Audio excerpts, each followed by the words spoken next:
E o DMBB traz para você, sempre buscando as melhores histórias, os melhores profissionais, obviamente.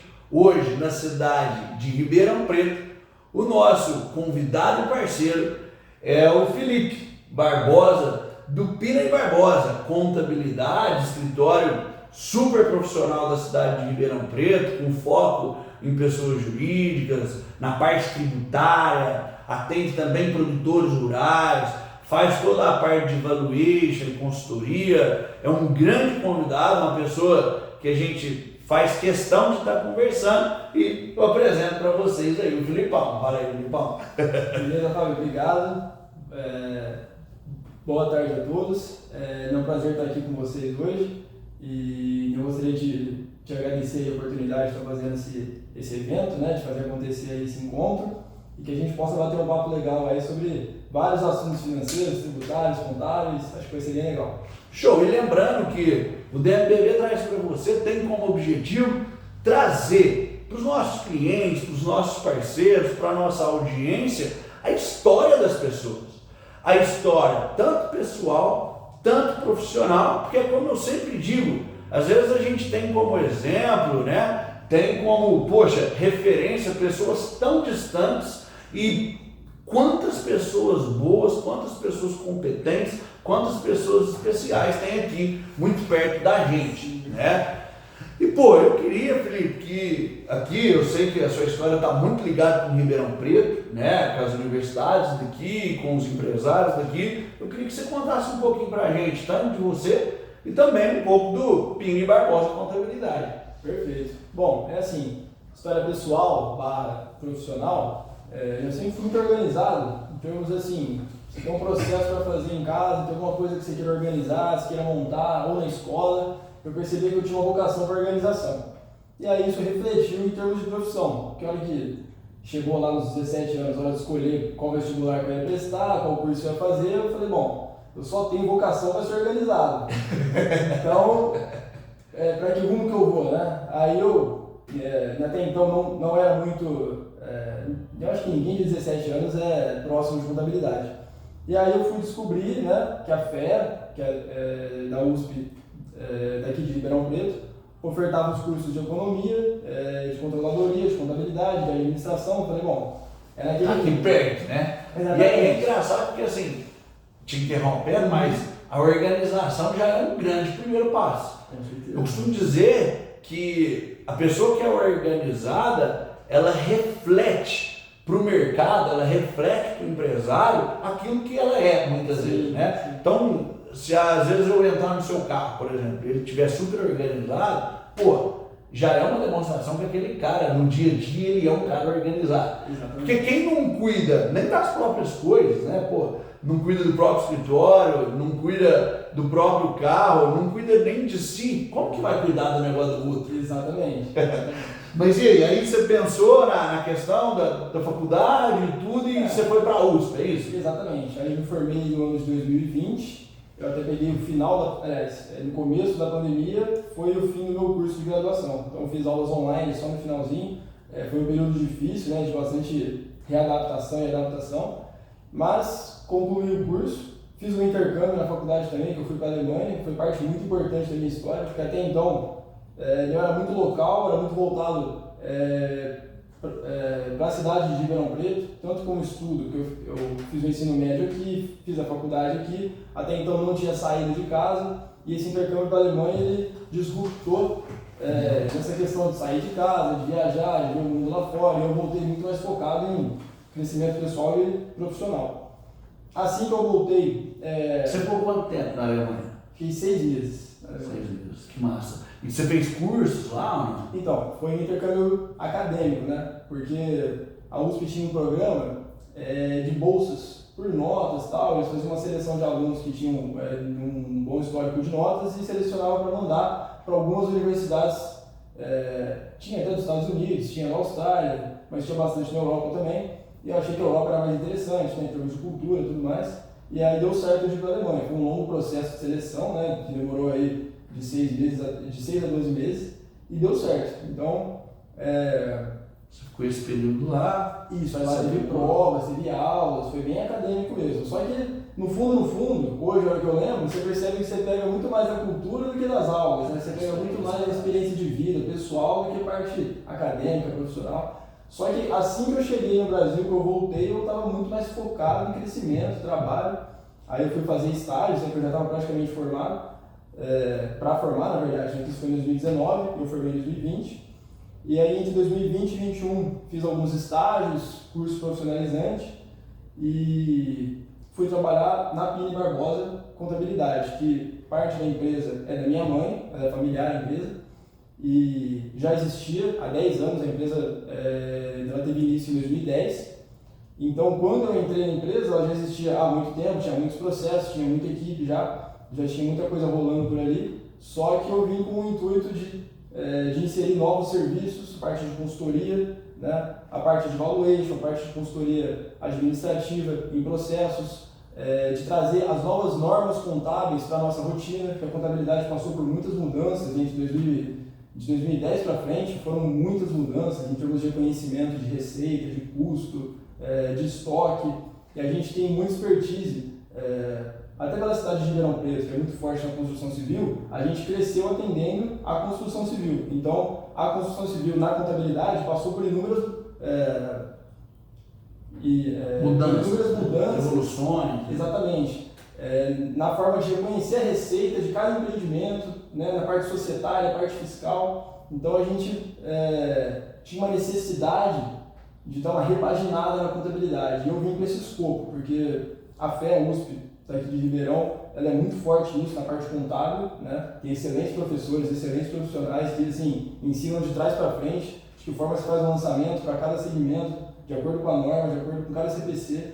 E na verdade, tem uma diferença então, a depender do tipo de empreendimento imobiliário. Eu acho que é muito legal a gente trocar uma ideia dentro dessa área de empreendimento imobiliário. Existe uma diferença de como a contabilidade enxerga a receita para determinados empreendimentos? Explica um pouquinho para a gente. É assim, para cada empreendimento, existe um orçamento. Então vamos supor que nós estamos falando de um shopping ou, sei lá, de um condomínio ali que vai ser de casas, né, unidades residenciais, e a gente tem um orçamento estipulado de 20 milhões. Conforme vai andando a obra, ou seja, a obra vai sendo feita, executada, a gente estima que uma porcentagem da obra está concluída.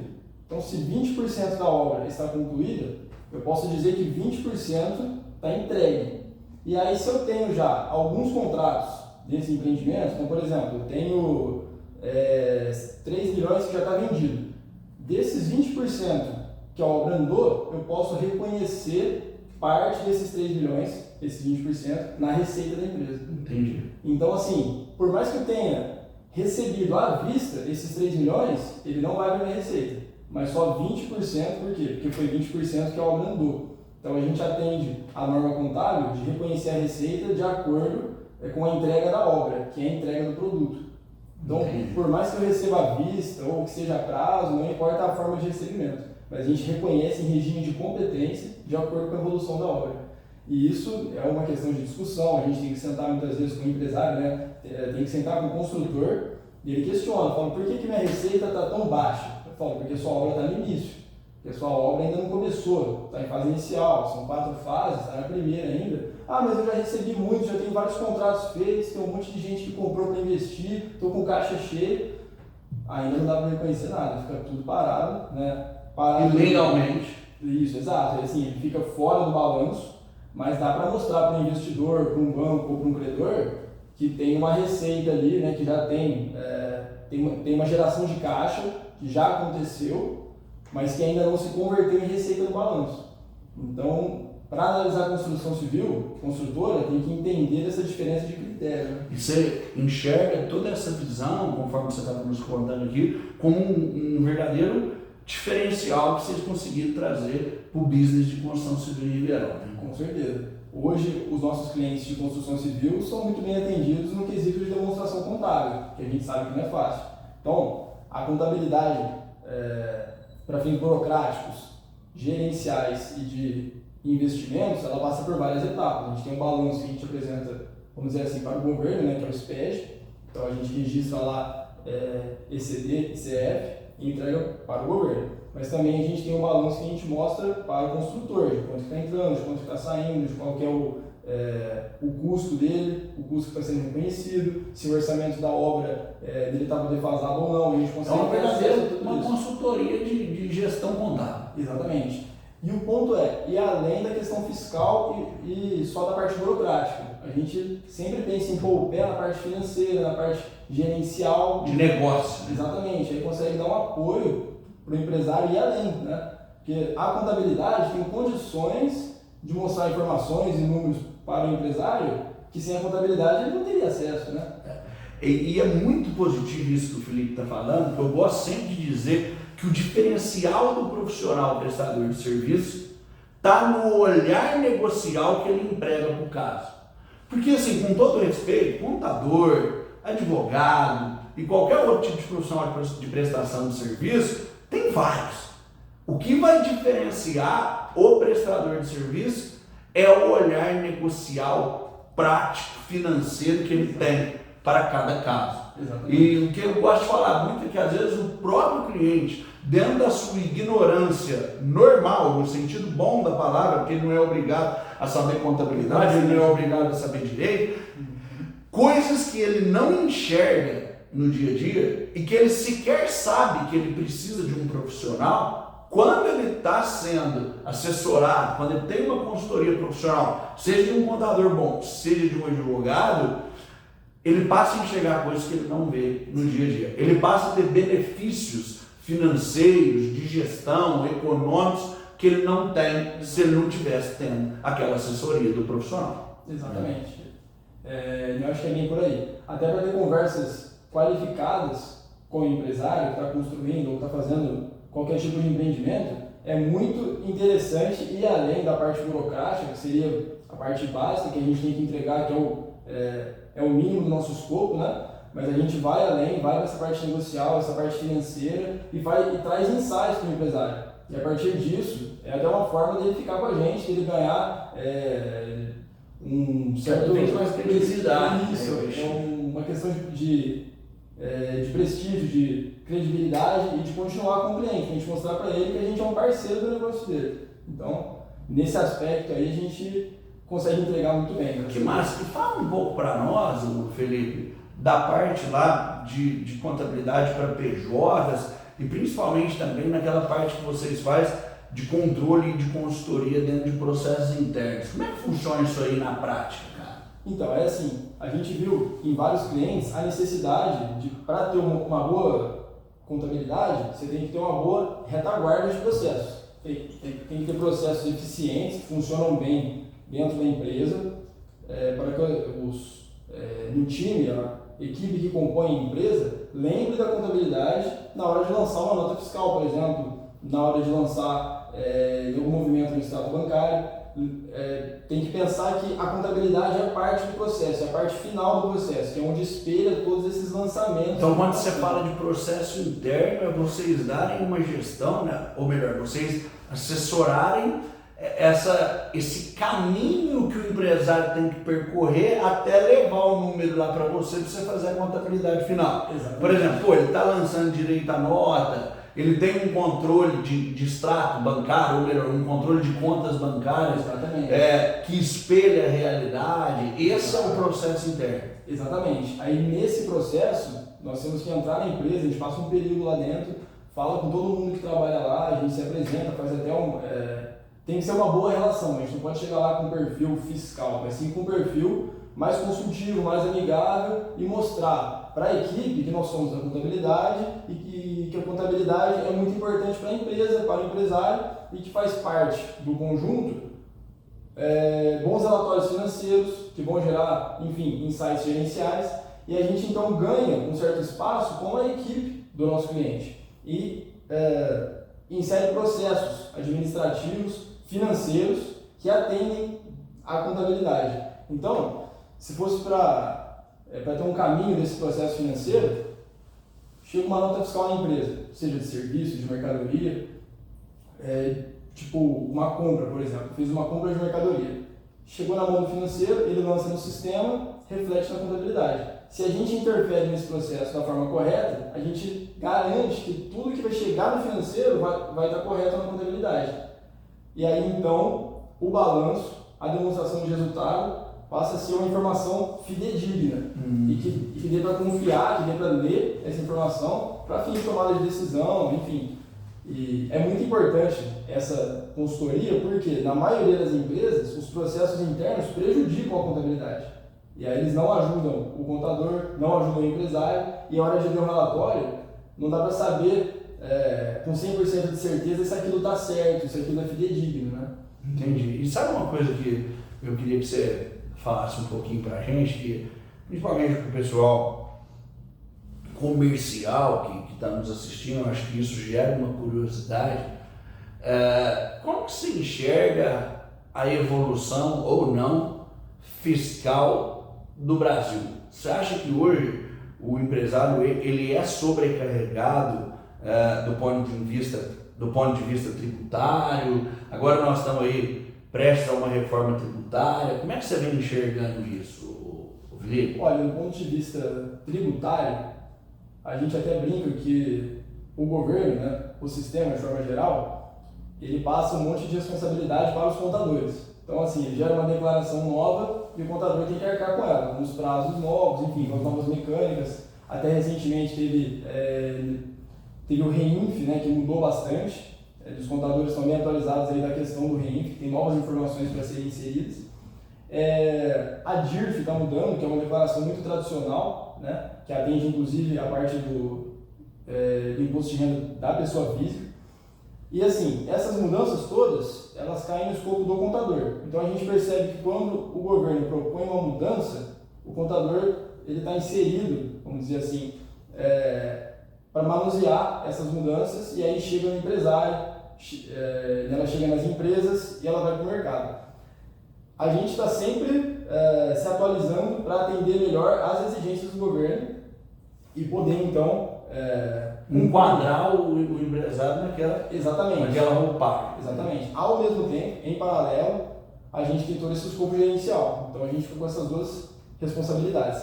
Do ponto de vista tributário, a nossa opinião é que essa complexidade, né, de impostos, de apuração, que inclusive gera boa parte da necessidade do nosso trabalho ser tão minucioso, ser tão apurado, ele não reflete 100% um peso para o empresário, mas sim para o consumidor. A gente entende que a maior parte dos impostos estão sobre o consumo e não sobre a renda, né? Não sobre o faturamento. Apesar de ter uma carga tributária pesada, a gente entende que a cadeia repassa. Exatamente. E aí está sobre o consumo a maior parte dos impostos. Então a gente entende dessa forma. Inclusive, a gente consegue ter várias, acho que dá para justificar isso com várias estratégias que a gente tem, tributárias, que são 100% legais, para beneficiar, né, para diminuir o ônus do empresário nos seus empreendimentos. Já não dá para ter essas estratégias na pessoa física, por exemplo, na hora que você vai comprar um bem, você vai comprar um carro, vai comprar um celular importado e paga bastante imposto sobre aquilo, né? E quando você fala em estratégia, também é importante nós deixarmos muito claro que são caminhos, né, que são instrumentos legais. Sim. Né? São apenas planejamentos, formas diferentes de colocar as coisas. Exato. Que vão entregar um caminho totalmente legal, totalmente lícito para você cumprir com a obrigação, né, de recolhimento de impostos, de declaração. E um outro assunto que eu quero conversar com você, Felipe, que nos casos que nós trabalhamos juntos, nas oportunidades que nós tivemos de tratar sobre isso juntos, é sobre o valuation, cara. Eu sei que você tem um conhecimento bastante significativo dentro do mundo da valuation, né? Que, para aqueles que têm dúvida, a valuation é um método de avaliação de empresas, né? Quanto custa a minha empresa? Acho que todo mundo tem dúvida disso. Essa dúvida, E aí eu te falo, quanto custa a empresa? Como é que a gente enxerga isso? Como é que isso funciona, Felipe? Bom, assim, é uma pergunta difícil de responder, porque ela não é óbvia e ela tem muita margem para subjetividade. Existe mais de uma metodologia aceita para avaliar uma empresa. Você pode ir por múltiplos, você pode ir por fluxo de caixa descontado, pode ir pelo valor patrimonial. Então, assim, essas 3 vertentes, por exemplo, são técnicas e são, assim, elas sempre dependem de vários itens que nem sempre estão facilmente disponíveis para a gente acessar a informação e já oferir o valor da empresa. Sempre precisa de um trabalho, de uma investigação. Então, pelo fluxo de caixa descontado, a gente vai olhar para a demonstração de resultados da empresa e ver receita, custo, margem. Então, nós vamos se ater aos dados quantitativos do negócio e o quanto ele gera de caixa. Ou seja, numa linguagem bastante simples, existem mais de um caminho para que a gente possa chegar num valor final para a empresa. Exatamente. E até esse tipo de método, quando você vai conversar com o empresário sobre esse serviço, você fala para ele, se nós observarmos os números, nós vamos chegar em tal resultado. Se nós aplicarmos esse outro caminho, né, as premissas são as seguintes, nós vamos chegar também num resultado, mas que talvez vai atingir um outro anseio, né, e não o anseio numerológico, é isso? Perfeito. Então, se eu vou partir pela via do valor patrimonial ou pela via do fluxo de caixa descontado, eu posso encontrar 2 valores totalmente diferentes um do outro. Isso é um ponto importante de ser ressaltado. Se a gente está falando, por exemplo, de uma empresa que presta serviço, naturalmente, o patrimônio dessa empresa que presta serviço, não necessariamente ele é muito alto, porque ela pode prestar serviço com uma equipe, ou seja, ela vai ter uma folha de pagamento alta, mas não vai ter necessariamente maquinário, bens para entregar o produto dela. A organização daquele negócio é o mais importante. Exatamente. Né? O fator subjetivo do processo em cadeias. É aquilo ali que tem valor. Né? Exato, porque no fluxo de caixa descontado, nós vamos estar vendo a receita que essa equipe gera. No valor patrimonial, não vai estar aparecendo essa equipe e no quanto ela gera de caixa. Explica para nós, então, Felipe, qual é a diferença, por exemplo, de uma empresa que presta serviço e uma empresa que de fato tem patrimônio? Existe uma diferença na avaliação dessas empresas? E ainda, uma empresa que só presta serviço, eu sei que muitas vezes o empresário fala, será que isso aqui tem algum valor? Ele pensa, eu sou a empresa, né? Eu e mais 2 ou 3 pessoas, nós somos a empresa. Isso tem valor? Com certeza. É assim, a empresa que presta serviço, ela tem um know-how.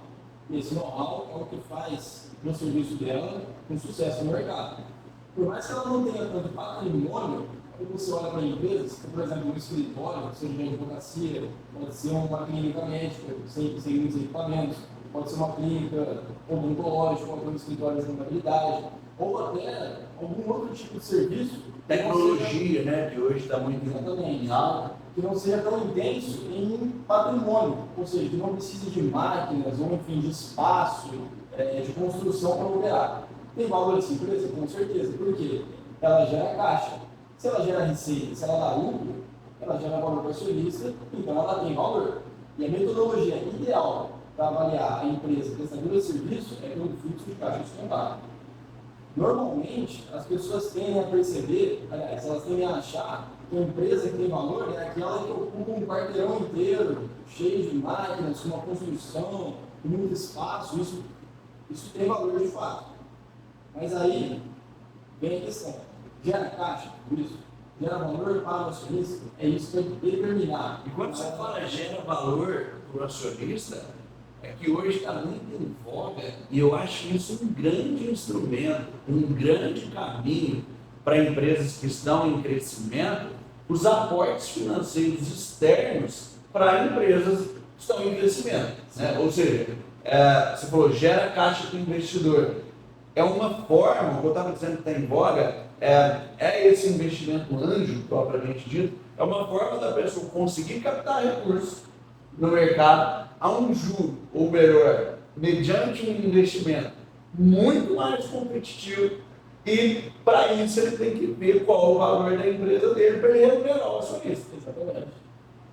No início, na hora que o investidor faz um aporte de capital, por exemplo, seja qual for o formato, ele já tem que estar atento, assim, se ele fez o dever de casa, ele já fez uma avaliação desse projeto que ele está investindo.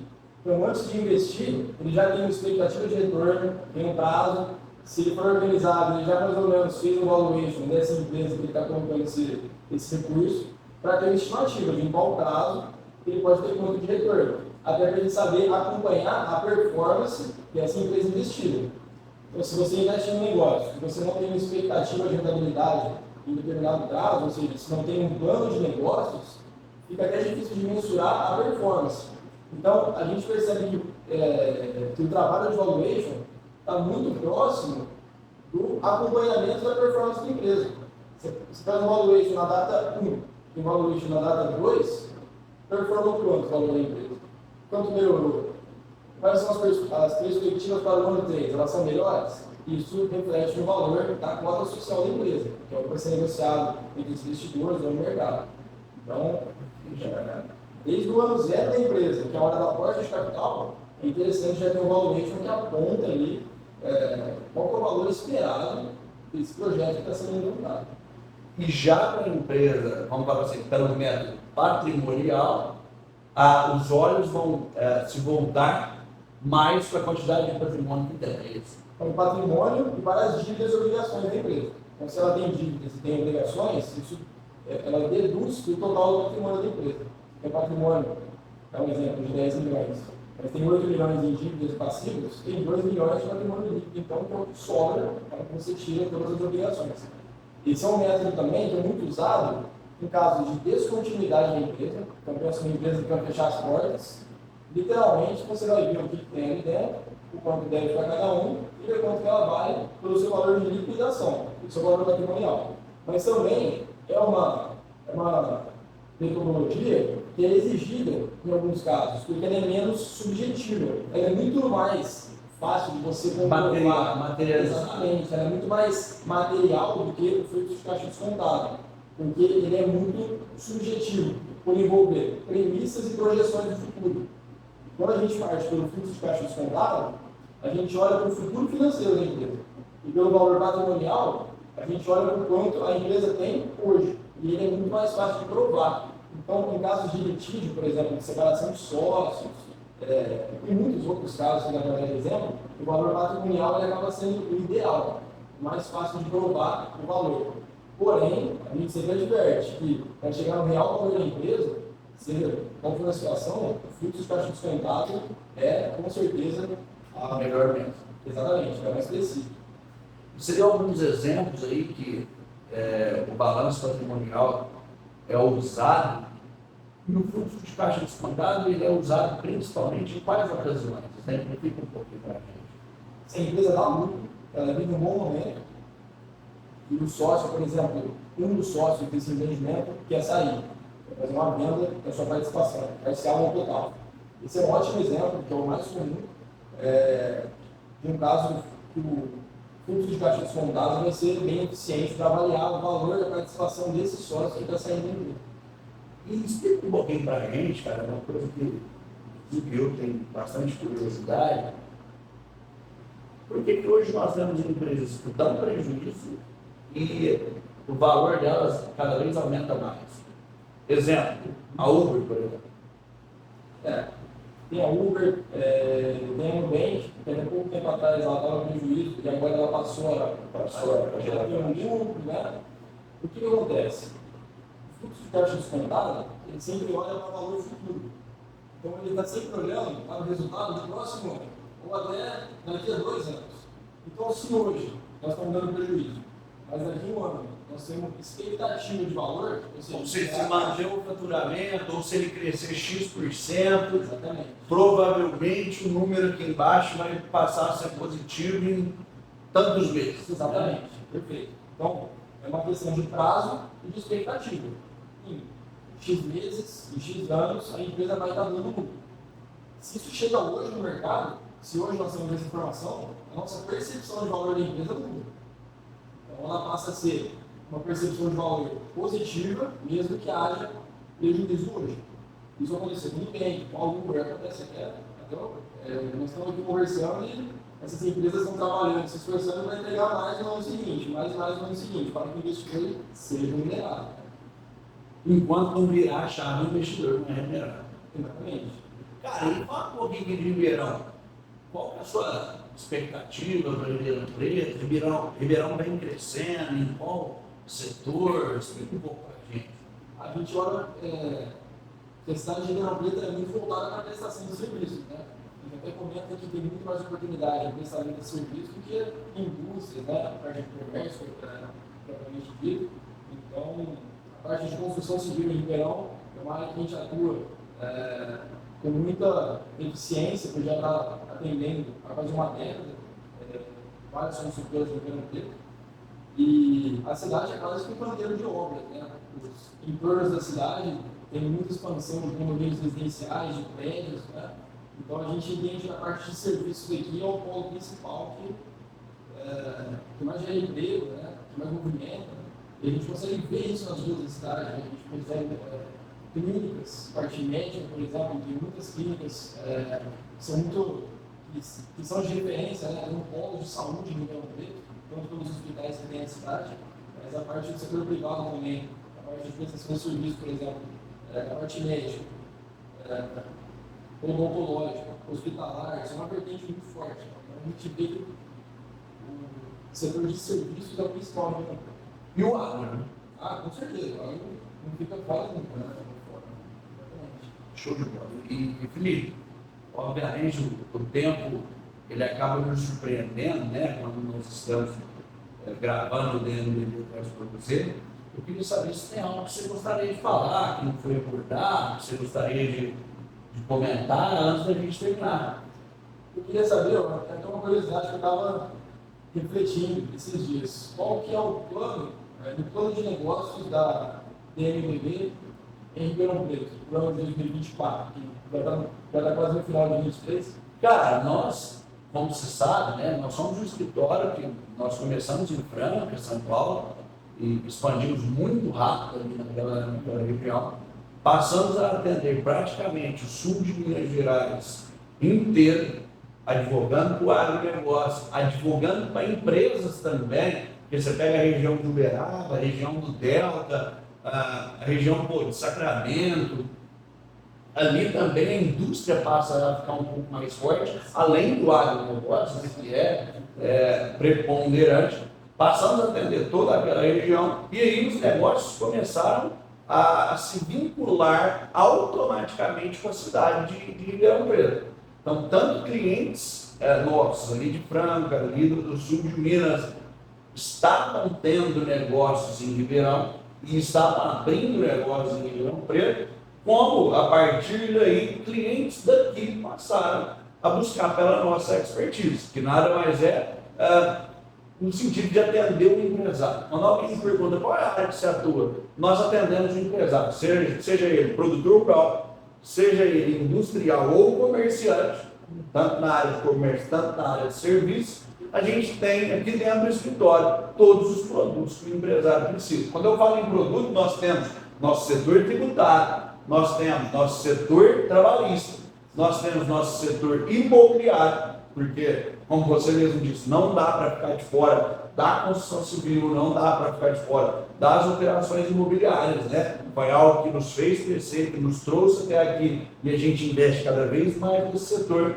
E nós temos também a parte de contratos, M&A, que envolve a compra e venda de empresas, que é o que nos traz aqui, né? Muitas vezes nós vamos precisar do seu trabalho no sentido de avaliar a empresa, quando alguém está comprando uma empresa, quando alguém está vendendo a sua participação em litígios, igual você falou, às vezes numa dissolução societária, nós também trabalhamos fortemente nessa parte contratual, que é dando uma consultoria, uma assessoria para execução e realização de contratos bem feitos, né? A pessoa só dá valor num contrato, Felipe, depois que ela tem um problema. Ninguém dá valor num contrato antes da pessoa ter um problema. A pessoa, quando vai fazer o contrato, é um custo. Mas, pô, nós estamos aqui, estamos fazendo negócio, estamos felizes, vamos gastar com um contrato. O empresário acaba por pensar assim. Parece uma coisa desnecessária. Desnecessária. Até que, no primeiro momento que ele tem um problema, ele vê a necessidade de ter um contrato bem feito. Exatamente porque um profissional que de fato sabe realizar um contrato, que de fato sabe pôr aquilo no papel, qual é o diferencial dele? Fazer previsões. Fazer previsões e principalmente ter uma estratégia, ter um conhecimento sobre o assunto, sobre o business que está sendo abordado. Porque uma vez que você procura um profissional que está dentro do ramo, igual vocês, tem lá um métier da construção civil, você já viu tanta coisa acontecer, quando você vai passar as informações para um contrato, você faz previsões que o empresário a olho nu, que não tem uma experiência naquele ramo, não consegue fazer essa previsão, essa percepção de risco, né? Essa percepção de risco. Exatamente. Então, assim, um contrato bem feito, ele é o reflexo de um know-how, de uma experiência e de uma previsão de risco bem aplicada. Né? E, cara, como você sabe, né, até nós já traçamos algumas linhas, algumas parcerias nesse sentido, a parte de sucessão, né, a parte de planejamento sucessório, que hoje a gente fala em holding a todo momento, nós também temos um crescimento bastante satisfatório nessa área, que é planejar a sucessão das famílias. Tem uma pesquisa que fala que no Brasil hoje pouquíssimas empresas conseguem ultrapassar os seus 10 anos, né? E pouquíssimas empresas conseguem ultrapassar seus 20, 30, enfim, até 50 anos, porque elas não planejam a sucessão. Né? Passar o bastão de pai para filho, ou passar o bastão entre irmãos, ou passar o bastão para outro, né? Para terceiro, isso não é cogitado enquanto está tudo bem. Né? E se esses assuntos são tão delicados, enquanto está tudo bem, enquanto não tem ninguém brigando, imagina quando tem divergência. Se as pessoas têm uma resistência para tocar esse tipo de assunto, sucessão, de divisão, de planejamento, de organização, quando está tudo bem, quando entra a briga, quando entra a divergência, ou quando vem a faltar alguém, aí só dificulta. Aí é onde que tudo vai por água abaixo. Né? Então nós atuamos, cara, em todos esses ramos e respondendo a sua pergunta, até porque eu caminhei todo esse trajeto para responder a sua pergunta. Nós temos uma expectativa com o Ribeirão Preto, que na verdade já está se consolidando, desde o momento que nós colocamos o pé nessa cidade, nós percebemos que Ribeirão Preto é a Califórnia brasileira, propriamente dito, não em termos só do agro, da fruta, enfim, da tecnologia, mas em termos de negócio. É o lugar que mais gera negócio no interior do Brasil, vamos dizer assim. Então, nossos planos são os maiores, os melhores possíveis. Nós trouxemos uma estrutura sólida, uma estrutura dinâmica aqui para a cidade de Ribeirão e também em busca de fazer cada vez mais parcerias sólidas com pessoas profissionais e competentes como vocês para atender cada vez mais e melhor os nossos clientes. Né? A gente fica à disposição aí como parceiro, espero que tenha muito negócio para a gente fazer junto e sempre tem, né? Como você disse, aqui é muito movimentado, né? E muito negócio que acontece a todo momento, então tem muita demanda por bons serviços, né? Por bons assessores. E com certeza nessa área a gente não deixa a desejar, a gente está sempre entregando muito bem. Show de bola! Bom, o DMBB traz para você, termina aqui. Nós, em breve, estaremos de volta trazendo assuntos interessantes e novas pautas. Valeu! Obrigado.